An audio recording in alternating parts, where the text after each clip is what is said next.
Ya baik, Assalamualaikum warahmatullahi wabarakatuh. Ya hari ini kita kembali bertemu dalam mata kuliah fitomedicine, di mana hari ini yang akan kita bahas adalah mengenai pengobatan tradisional di dunia.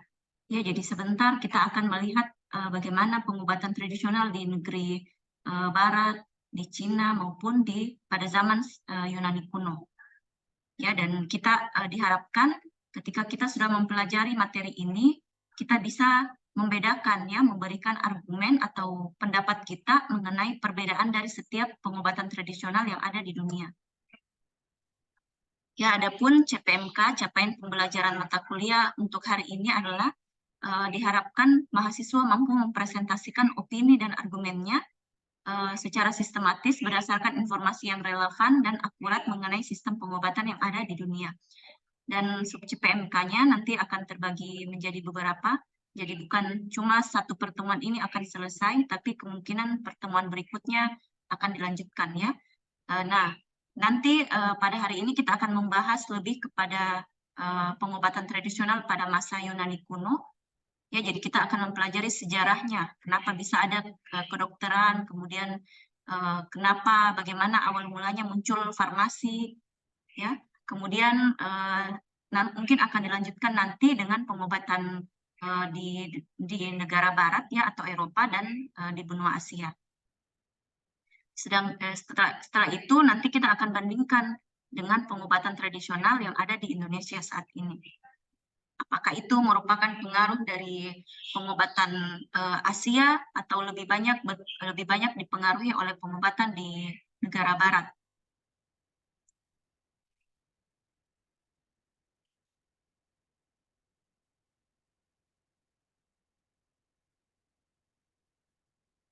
Ya, selanjutnya kita masuk ke sini. Pengobatan Yunani kuno.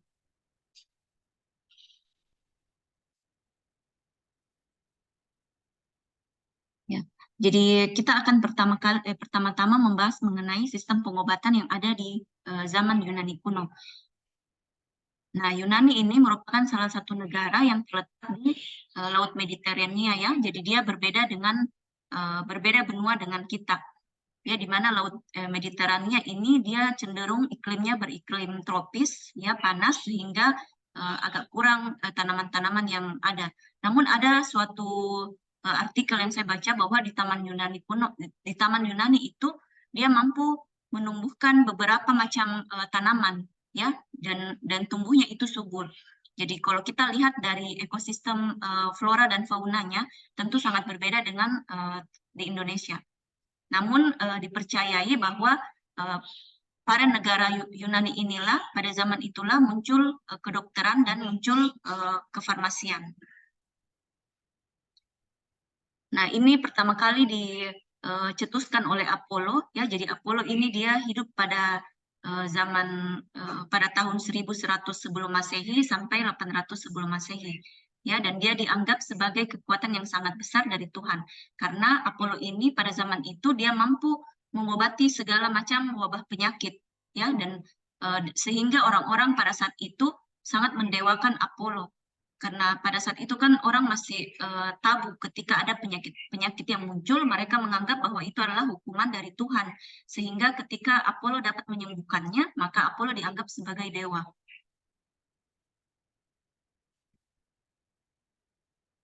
Ya, jadi ya, dalam pencarian bimbingan dan petunjuk dewa, mereka berkumpul dan berdoa di kuil Apollo di Delphi ya. Jadi ini kalau kita lihat gambarnya, Apollo dan Artemis ya. Jadi ini salah satu lukisan vas. Artemis juga ini menjadi salah satu uh, ini yang dipercayai dewa oleh orang-orang pada zaman Yunani kuno tersebut.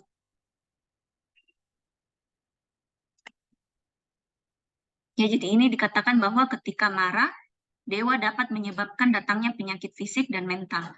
Jadi pada saat itu orang sangat meyakini ya bahwa terjadinya penyakit itu karena hukuman dari dewa.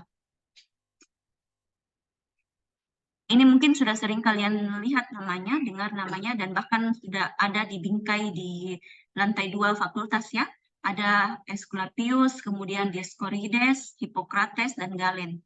Ya, jadi ini adalah beberapa nama tokoh besar farmasi pada zaman Yunani kuno. Dan tidak menutup kemungkinan ada juga nama-nama lain selain ini. Cuma ini yang paling terkenal, yang paling sering disebut-sebut pada saat sekarang. Nah, untuk Aesculapius ini dijadikan sebagai lambang untuk kedokterannya. Kalau kita lihat tongkatnya, tongkat Aesculapius itu yang berbentuk seperti ular, itu dia dijadikan sebagai lambang ilmu kedokteran. Ya, jadi Aesculapius ini dianggap sebagai dewa pengobatan dan penyembuhan dalam mitologi Yunani, di mana dia disebut sebagai Videovis dalam mitologi Romawi, dan dia merupakan anak dari Apollo. Ya, jadi Aesculapius ini dia dilahirkan oleh Koronis. Ya, jadi Koronis ini adalah istri dari Apollo, dan cara dilahirkannya itu adalah dengan cara dibedah.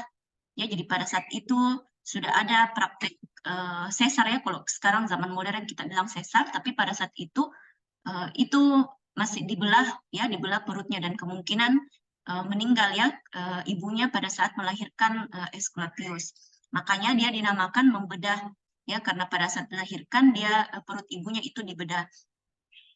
Kemudian Apollo ini membawa bayi Aesculapius ini kepada Chiron, dan Chiron yang membesarkannya dan mengajarinya seni pengobatan. Nah, tongkat Aesculapius adopsi menjadi simbol kedokteran di seluruh dunia. Sedangkan teknik pengobatan dari Aesculapius ini dia cenderung menunggu terjadinya penyakit, ya. Jadi ketika dia mengobati seseorang, dia melihat dulu perkembangan penyakitnya. Setelah itu dia melakukan pendekatan kuratif, pengobatan, dan pelayanan kesehatan kuratif. Jadi dia lebih berfokus kepada mengobati penyakitnya. Jadi beda dengan mungkin yang sekarang kalau kita lihat pengobatan tradisional yang ada di Indonesia, tidak hanya bersifat kuratif, ya, atau penyembuhan, tapi dia juga bersifat preventif, mencegah. Beda dengan teknik pengobatan yang dilakukan oleh Aesculapius, dia cenderung ada dulu penyakitnya baru dia obati.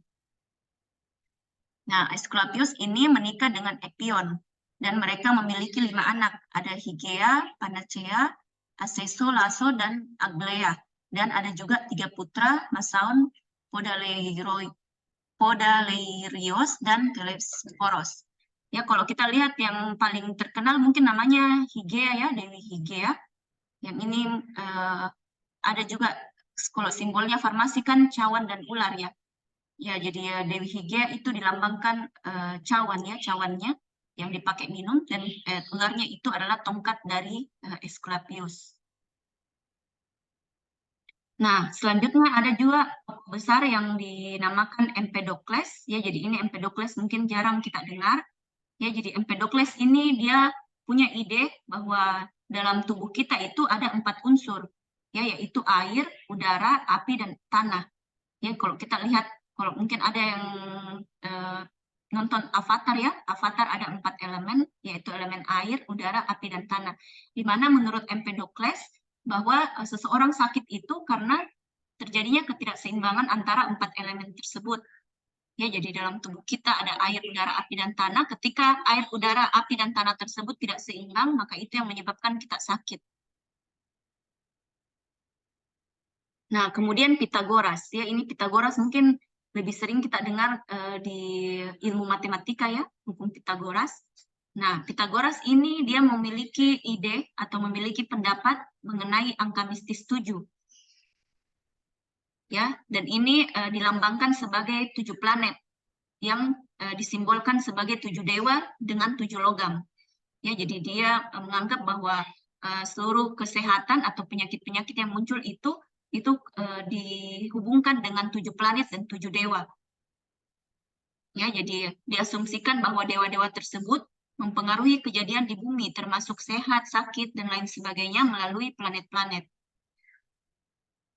Jadi kalau kita berbicara tentang zaman Yunani kuno itu sebagian besar masih berpatokan kepada mitos-mitos, ya, atau masih berpatokan kepada kepercayaan-kepercayaan.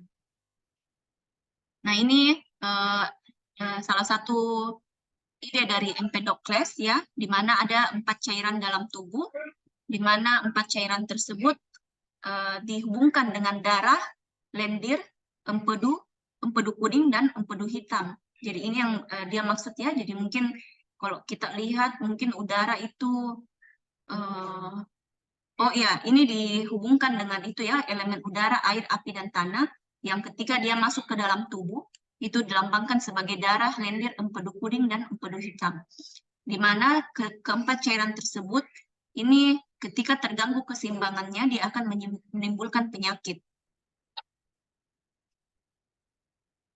Nah, ini Galen ya. Galen mungkin sudah sering kalian dengar. Ini adalah seorang dokter di zaman Yunani yang berpraktek di Roma pada abad ke-2 Masehi, dan dia menggunakan sistem pengobatan seperti Empedokles, yaitu menggunakan cairan tubuh. Ya, sehingga Galen ini dia menguraikan secara panjang lebar mengenai sistem pertahanan untuk keseimbangan cairan di seseorang dengan menggunakan obat-obatan yang sifatnya itu berlawanan. Ya, jadi dia lihat kalau misalnya penyakitnya sepertinya kelebihan cairan, misalnya ya edema, bengkak, atau misalnya lendir yang terlalu banyak, itu dia gunakan obat-obatan tumbuh-tumbuhan yang punya efek berlawanan dengan hal tersebut. Ya, jadi seperti contoh, kalau mengobati radang atau inflamasi, ini dari asal kata in, artinya di dalam, dan flame, artinya api atau panas, artinya terjadi panas di dalam atau ada unsur api ya dalam tubuh kita, itu maka digunakan mentimun ya yang bersifat dingin. Jadi dia seperti itu metode pengobatannya. Kemudian ada juga pada zaman Yunani kuno ada disebut persembahan lepas nazar. Ya, jadi ini salah satu tradisi pada saat itu di mana orang yang pulih dari sakit itu dia akan mengucapkan rasa syukurnya di kuil ya kepada dewa, dan seringkali dia berbentuk relief yang melambangkan bagian tubuh yang tadinya sakit ya. Jadi seperti di gambar di slide itu ada kaki. Ini biasanya diberikan oleh orang yang setelah sembuh dari sakit kaki atau tungkai. Ya, jadi relief ini bertuliskan bahwa ada orang bernama Tice yang mengaturkan persembahan tersebut ya, sebab kakinya itu telah sembuh. Jadi ini namanya persembahan lepas nazar. Nah, kemudian ada juga konsultasi. Ya, jadi pada zaman itu, pada masa Yunani kuno, sudah ada juga praktek konsultasi. Ya, jadi biasanya dokter Yunani itu dia akan melakukan perjalanan ke satu daerah. Ini dinamakan sebagai perjalanan epidemik. Ya, jadi mungkin itu jadi asal kata suatu penyakit ya, kalau dia epidemi. Ya, jadi ini dia akan menanyakan gejala-gejala kepada pasien, gejala-gejala penyakit yang terjadi, dan memeriksa bagian tubuh yang sakit. Nah, cara periksanya itu sudah diterapkan pada zaman sekarang, yaitu dengan cara auskultasi, yaitu dengan mendengarkan atau menempelkan telinga pada tubuh pasien. Atau dengan cara palpasi, yaitu dengan merasakan dengan jari jemari. Ya, jadi sampai sekarang itu masih digunakan. Nah, kemudian ada juga perpustakaan yang dibentuk oleh Alexander Agung, ini di Mesir. Ya, jadi dia kota yang dijadikan pembangunan perpustakaan tersebut itu sebenarnya adalah pusat dari mempelajari kebudayaan Yunani, termasuk ilmu kedokteran. Nah, pada saat itu praktek membedah tubuh manusia masih dilarang. Jadi pada saat dilahirkan Aesculapius itu sebenarnya praktek ilegal. Ya, jadi dia masih dilarang, tapi di kota Alexandria yang menjadi kota perpustakaan ini dia dimungkinkan ya. Jadi dia sudah ada praktek tersebut dan sudah bisa menamai bagian-bagian tubuh dan termasuk mempelajari otak. Jadi pada saat itu tahun 335 sampai 280 sebelum Masehi itu sudah dilakukan praktek membedah, dan mungkin kalau kita bilang sekarang istilah psikopatnya mutilasi ya, karena dia sudah bisa membedakan bagian-bagian tubuh dari manusia dan bahkan dia sudah bisa mempelajari otak. Ya, jadi ini sudah dilakukan praktek pembedahan. Nah, sekarang Hippocrates. Ya, jadi ini Hippocrates juga salah satu tokoh yang sangat berperan dalam ilmu kedokteran, ya bahkan ada namanya sumpah, ya sumpah Hippocrates. Jadi Hippocrates ini adalah seorang dokter Yunani yang memperkenalkan farmasi dan kedokteran secara ilmiah. Ya, jadi dia bukan lagi berdasarkan mitos atau berdasarkan kepercayaan, tapi dia memang sudah berdasarkan ilmu, ya, ilmiah. Nah, Hippocrates ini disebut sebagai bapak ilmu kedokteran. Nah, salah satu yang paling penting dari kedokteran Hippocrates adalah ada namanya teks, ya, kedokteran kuno, dan bahkan dalam deskripsi teks tersebut itu sudah ada pandangan gejala berbagai penyakit, kemudian ada juga wawasan geografi dari medis dan antropologi, dan ada eksplorasi ide bahwa iklim, institusi sosial, agama, dan pemerintah dapat mempengaruhi kesehatan dan penyakit. Jadi kalau dilihat dari Hippocrates ini, dia punya pemikiran yang luas mengenai suatu penyakit. Ya, jadi dia tidak hanya berpatokan kepada kenapa penyakit tersebut terjadi, tapi dia juga melihat gejala, kemudian wawasan dari geografi medis, artinya penyakit yang muncul itu pasti dipengaruhi oleh geografi seseorang. Ya, ketika seseorang tinggal di lingkungan A, pasti kesehatan atau penyakit yang dia derita itu berbeda dengan orang yang tinggal di daerah lain. Dan dia juga memaparkan pendapatnya mengenai iklim, sosial, agama, dan pemerintah juga berpengaruh terhadap kesehatan dengan penyakit. Nah, Hippocrates ini sangat menolak tahayul, ramalan, dan sihir. Jadi dia tidak percaya mengenai yang tadi, ya, bahwa 7 planet dan 7 dewa, kemudian bahwa penyakit itu karena hukuman dari Tuhan, dan lain-lain. Nah, salah satu keyakinan Hippocrates adalah seorang dokter harus membuat prognosis. Artinya dokter itu harus bisa meramalkan apa yang akan terjadi setelah pemberian pengobatan, atau apa yang akan terjadi setelah seseorang mengalami penyakit ini. Dia harus bisa meramalkan perkembangan dari penyakitnya. Kemudian Hippocrates juga menyarankan agar para dokter mengandalkan pengamatannya dengan fakta yang ada. Ya, jadi dokter itu sebaiknya melihat langsung penyakit tersebut, dan dia bisa memberikan pandangan mengenai penyakit tersebut secara data, ya, artinya berdasarkan pengamatan dengan data atau fakta-fakta yang telah ada, bukan mengandalkan para dewa dan roh. Ya, jadi mungkin kalau kita masih hidup di daerah-daerah terpencil misalnya, ada muncul suatu penyakit aneh, itu biasa kita sangkut pautkan dengan sihir, ya, disantet misalnya. Jadi Hippocrates menolak hal seperti itu. Nah, tulisan hasil karyanya yang dikenal dengan Corpus Hippocraticum telah membuang semua pemikiran tahayul masyarakat Yunani kuno mengenai penyakit dan obat-obatan. Kemudian dia juga menerangkan obat secara rasional, kemudian menyusun sistematika pengetahuan kedokteran, dan meletakkan pekerjaan kedokteran pada suatu etik yang tinggi. Makanya baik apoteker maupun dokter itu ada sumpahnya, ya, ada kode etik yang harus diikuti. Nah, ini pengobatan utama yang dilakukan oleh kaum Hippocratean, ya, yaitu pengikut Hippocrates. Ini digunakan bahan-bahan yang memiliki efek purgatif, artinya pencahar kuat, kemudian sudorifik, meningkatkan pengeluaran keringat, emetik, memuntahkan, dan enema, yaitu cairan urus-urus yang umumnya disemprotkan ke dalam anus. Jadi ini pengobatan utama yang dilakukan oleh Hippocrates. Ya, jadi dia berupa pencahar kuat, jadi dia menggunakan bahan-bahan yang memiliki efek pencahar kuat, atau dapat mengeluarkan keringat, atau memuntahkan, atau ini dapat melancarkan BAB.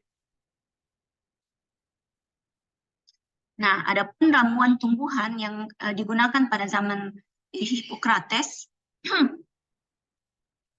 Dia pada saat itu masih masih menggunakan berbahan dasar tumbuhan, jadi masih belum ada sintesis obat atau isolasi senyawa dari suatu tanaman. Ya, jadi dia masih menggunakan bahan dasar berupa tumbuhan, di mana beberapa tumbuhan yang sering digunakan itu adalah yang keras dan seringkali memberikan efek membius dan menghilangkan rasa sakit. seperti henban, mandrake, dan opium. Ya, jadi pada saat itu obat-obatan lebih difokuskan untuk mengurangi rasa sakit. Ya, jadi mungkin karena terkait juga dengan metode pembedahan yang sering dilakukan ya pada saat itu, makanya dicari obat yang bisa membius, yang bisa mengurangi rasa sakit. Atau mungkin sebagian besar penyakit pada saat itu pasti menimbulkan rasa nyeri, misalnya bisul ya, bisul yang parah seluruh tubuh, atau mungkin sakit gigi, atau sakit yang lain itu pasti punya rasa nyeri, sehingga pada saat itu obat-obatan difokuskan untuk menghilangkan rasa nyeri. Nah, obat-obat Hippocrates juga banyak menulis tentang tumbuhan obat ya. Jadi dia pada saat itu dia lebih banyak memberikan obat-obatan yang dapat memberikan efek penyembuhan terhadap efek sakit ya, yang bersifat membius dan sering digunakan untuk pembedahan ya pada saat itu. Nah, ini beberapa tanaman yang tadi sempat saya sebutkan. Ada henban, jadi ini semacam tumbuhan beracun. Nama latinnya Hyoscyamus niger. Kemudian ada juga mandrake, ini Mandragora officinarum. Kalau kita lihat kayak ubi ya. Kemudian ada juga opium. Jadi opium kan yang kemarin itu dia banyak disalahgunakan ya untuk ganja. Ya, opium itu nama lainnya bunga popi. Jadi dia bunganya cantik, yang diambil itu getahnya. Nah, selanjutnya Dioscorides. Ini juga salah satu tokoh besar yang sering kita dengar namanya. Ya, jadi Dioscorides ini adalah ahli botani. Ya, selain dokter, dia juga merupakan ahli botani. Di mana dia merupakan orang pertama yang menggunakan ilmu tumbuhan sebagai ilmu farmasi terapan. Ya, jadi dia lebih fokus kepada tumbuh-tumbuhan. Nah, hasil karyanya, De Materia Medica, dianggap sebagai awal dari pengembangan botani farmasi dan dalam penyelidikan bahan obat yang diperoleh secara alami. Jadi Dioscorides ini dia melihat karakteristik dari suatu tanaman yang dapat digunakan sebagai obat. Ya, jadi dia meneliti dari mulai morfologinya, kemudian fisiologinya, bagaimana habitat dari tanaman tersebut, bagaimana cara tumbuh dari tanaman tersebut, kemudian dia kaitkan dengan efek pengobatan yang dapat ditimbulkan dari tanaman tersebut. Ya, jadi ini dia adalah bapak ahli botani ya, bapak botani. Nah, ilmu dalam bidang ini biasa dikenal sebagai farmakognosi. Ya, jadi ada farmakon obat dan gnosis itu pengetahuan. Nah, banyak sekali obat-obatan yang ditemukan seperti aspidium, opium, dan hyoscyamus. Kemudian uraiannya tentang cara pengenalan dan pengumpulan obat alami, cara penyimpanan yang benar, bagaimana kita mengenal yang palsu atau pengotoran, pada pengotoran yang merupakan standar pada masa itu, serta menjadi kebutuhan untuk pekerjaan selanjutnya dan sebagai petunjuk untuk peneliti lainnya. Jadi sangat berjasa Dioscorides ini dalam pengembangan pengobatan dari tumbuh-tumbuhan. Kemudian De Materia Medica merupakan ensiklopedia obat standar selama ratusan tahun berikutnya. Bahkan sampai sekarang ya kita masih punya buku Materia Medica. Ya, jadi itu merupakan hasil karya dari Dioscorides.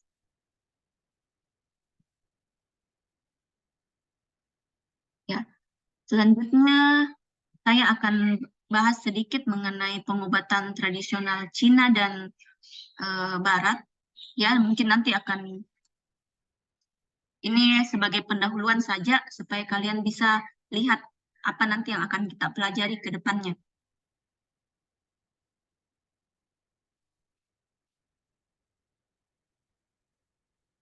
Ya, jadi setelah kita melihat sejarah dari pengobatan Yunani kuno, ya pada masa Yunani kuno, sekarang kita masuk ke pengobatan tradisional Cina dan tradisional Barat.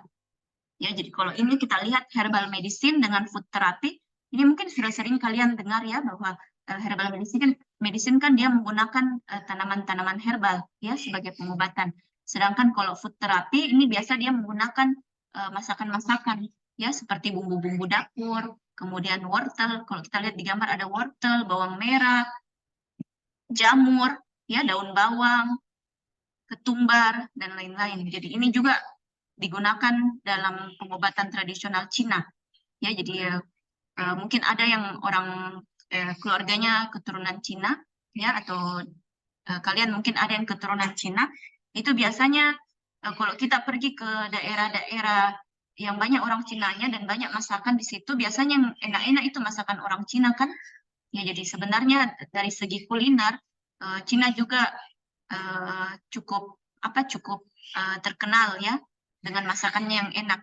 Dan terlepas dari itu semua, itu juga salah satu food terapi ya, terapi dengan menggunakan makanan itu dari Cina. Nah, kemudian ada namanya pijat refleksi. Ya, jadi pijat refleksi ini dia memijat bagian kaki khususnya, di mana di kaki itu ada titik-titik tertentu yang mengarah ke organ-organ kita. Seperti ini kalau kita lihat, kalau di tengah kaki itu, di tengah telapak kaki itu berhubungan dengan usus. Ya, kemudian ada yang berhubungan dengan ginjal, ada yang berhubungan dengan paru-paru, ada yang berhubungan dengan hati. Nah, titik-titik inilah yang ditusuk ya atau ditekan untuk menghasilkan efek terhadap organ tersebut. Makanya ada namanya sendal ya. Kalau kita lihat sendal refleksi yang ada batu-batunya. Kemudian kalau kita berjalan kaki, biasanya itu orang yang punya penyakit rematik atau asam urat, biasanya dia tidak pakai sendal kalau jalan di batu-batu. Ya, jadi itu salah satu juga metode pengobatan yang dikembangkan oleh Cina ya. Biasa kita singkat dengan TCM, Traditional Chinese Medicine. Nah, kemudian ada moxibustion. Ya, ini mungkin jarang kalian dengar. Jadi moxibustion ini dia menggunakan tanaman mugwort ya atau mukca. Ini nama tanamannya. Di mana tanaman ini dia akan dikeringkan terlebih dahulu, kemudian dihancurkan lalu dibakar. Nah, pembakarannya itu ada dua metode, apakah dengan cara ditusuk dulu dengan jarum akupuntur bagian tubuh yang ingin diletakkan muksa kering kemudian dibakar, ataukah bisa langsung muksa ini dibakar di atas rempah-rempah seperti jahe atau bawang. Ya, jadi jahe atau bawangnya itu diletakkan di atas bagian tubuh yang ingin diterapi, ya, kemudian di atasnya itu diletakkan muksa kering lalu dibakar. Ya, jadi ini efeknya dipercayai oleh orang Cina bahwa dia bisa melancarkan peredaran darah dan juga mengobati organ-organ berdasarkan titik ya. Jadi nanti ada akupuntur ya, ini akupuntur. Ada titik-titik tertentu dalam tubuh yang dia berhubungan dengan organ-organ dalam tubuh maupun cakra ya. Kalau mereka di sana disebut dengan cakra. Energi ya, energi yang keluar dari dalam tubuh. Nah, kemudian ada juga shadow boxing. Ya, jadi di asal katanya shadow artinya bayangan, kemudian boxing seperti kayak berkelahi ya. Jadi ini sebenarnya salah satu teknik olahraga untuk melancarkan peredaran darah dan juga untuk melatih kekuatan fisik, otot dan lain-lain. Jadi dia prinsipnya adalah seperti kita melawan bayangan kita sendiri. Ya, jadi dia tidak mempunyai musuh, tapi musuhnya adalah dirinya sendiri. Ini juga bisa melatih pernafasan, ya, teknik pernafasan. Nah, ini beberapa TCM, Traditional Chinese Medicine. Ya, jadi kalau kita lihat lambang ini paling sering ya, kalau di Cina, kalau kalian suka nonton film-film Mandarin, ini adalah simbol yin dan yang. Artinya dia merupakan simbol keseimbangan ya, di mana kalau kita mau sehat, maka lingkungan kita dan tubuh kita itu harus seimbang ya. Jadi makanya kalau orang Cina itu dia lebih memperhatikan lingkungan dan kesehatan lingkungan dan kesehatan dirinya. Selain itu, ini juga melambangkan simbol bahwa kebaikan dan kejahatan itu ada di dalam di dunia itu ada kebaikan dan kejahatan. Nah, jadi ini sebenarnya fokusnya adalah simbol tentang keseimbangan. Ya, jadi dalam lingkungan kita itu dia punya efek untuk kesehatan kita ya. apa-apa yang tersedia dalam lingkungan kita itu dia punya efek terhadap kesehatan kita. Seperti ini ya, kalau kita lihat apel, kemudian beet, cherry, cranberry, guava atau jambu, pomegranate, radish, lobak ya, raspberry, red grapes, strawberry, watermelon, dan tomato. Ini dia punya efek terhadap jantung. Nah, kemudian kalau untuk ginjal, ini dia punya efek eh, buah tanaman atau tumbuhan yang punya efek terhadap ginjal yaitu aprikot, kemudian avocado, butternut squash, lemon, mangga, peach, pear, pumpkin, sweet potato, dan kurkumin. Kemudian, oh ini hati ya, yang tadi ini ginjal. Kemudian kalau untuk ginjal itu dia punya efek terhadap tumbuhan yang punya efek terhadap ginjal yaitu blueberry, kemudian blackberry, eggplant, plum, purple grapes, dan purple cabbage. Kemudian untuk paru-paru bisa digunakan bawang putih, bawang merah, kemudian leeks, cauliflower, ginger, parsnip, dan jamur, mushroom. Saya mau perlihatkan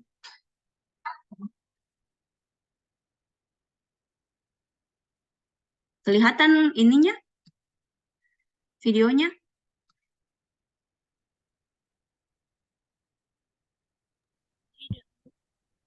Tidak, tidak kelihatan.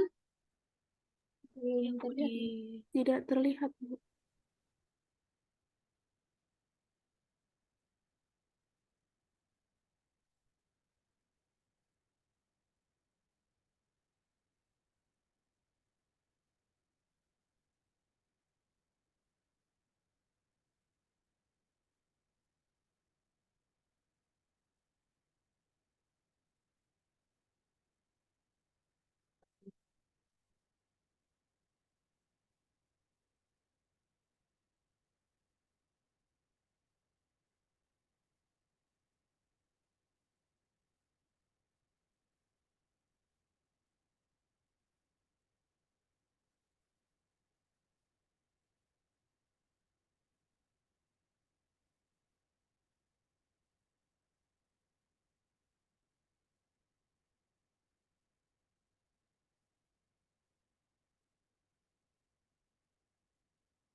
Sudah kelihatan Bu, tapi tidak ada suaranya Bu.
Ya, jadi itu tadi penjelasan mengenai moxibustion dengan akupuntur. Ya, jadi kalau di Cina itu yang paling terkenal adalah dua metode itu ya. Kalau kita lihat tadi banyak sekali jenis-jenis jarum yang dipakai ya, jarum akupuntur. Dan teknik penusukannya juga beda-beda. Ada yang di permukaan saja, ada yang sampai di tengah, ada yang sampai di dalam sekali. Ya, kalau kita lihat mungkin agak ngilu-ngilu ya, tapi itu kalau dilakukan oleh orang yang memang ahli dengan akupuntur, itu dia akan tahu titik-titik mana yang ditusuk. Mungkin nanti menarik ya kalau misalnya kalian tertarik dengan akupuntur, itu bisa silakan cari-cari referensi atau artikel-artikel tentang akupuntur. Nah, selanjutnya ini tadi juga ada organ hati ya. Selanjutnya kita masuk ke pengobatan tradisional barat. Ya, jadi biasanya kalau pengobatan tradisional barat ini dia lebih ke penggunaan tumbuhan ya, tumbuhan lokal. Jadi dia memanfaatkan sifat dari tumbuhan tersebut. Nah, ada dua sebenarnya yang sudah eh, sangat tradisional ya, maksudnya ini dilakukan pada zaman dulu ya di negara barat, yaitu terapi Kneip atau yang biasa disebut hidrospa, dengan ada homeopati. Jadi hidrospa ini dia menggunakan air sebagai terapinya. Orang-orang yang beranggapan bahwa orang-orang yang menganut pengobatan dengan cara terapi Kneip ini, dia beranggapan bahwa air itu dapat mendorong penyakit keluar dari tubuh. Ya, jadi dia terapinya adalah dengan air. Mungkin sampai sekarang juga kita masih sering lihat ya, kalau ada orang stroke misalnya disuruh berendam di air garam, ya misalnya disuruh berendam di laut. Kemudian ada juga kalau misalnya ada orang yang disuruh berendam di air hangat, ya, atau spa misalnya sauna. Kemudian ada juga yang disuruh berendam atau disuruh mandi di bawah air terjun, ya. Kemudian ada yang disuruh mandi di air yang punya kandungan belerang tinggi, ya, misalnya ada di daerah mana? Pindrang ya atau apa? Di daerah mana ya? Saya lupa, di Baru itu ada air sungai ya, air terjun yang dia punya kandungan belerang yang tinggi sehingga orang yang punya penyakit kulit itu disuruh untuk berendam di sana. Nah, itu salah satu contoh dari terapi Kneip. Sedangkan kalau homeopati ini dia menggunakan unsur alami seperti tanaman, hewan, mineral yang menyebabkan penyakit itu atau serupa dengan reaksi penyakit yang diderita. Ya, jadi contohnya, misalnya kalau ada orang yang tersengat lebah, itu biasanya pengobatannya kalau dia menggunakan prinsip homeopati, dia akan menggunakan lebah untuk mengobati sengatan lebah tersebut.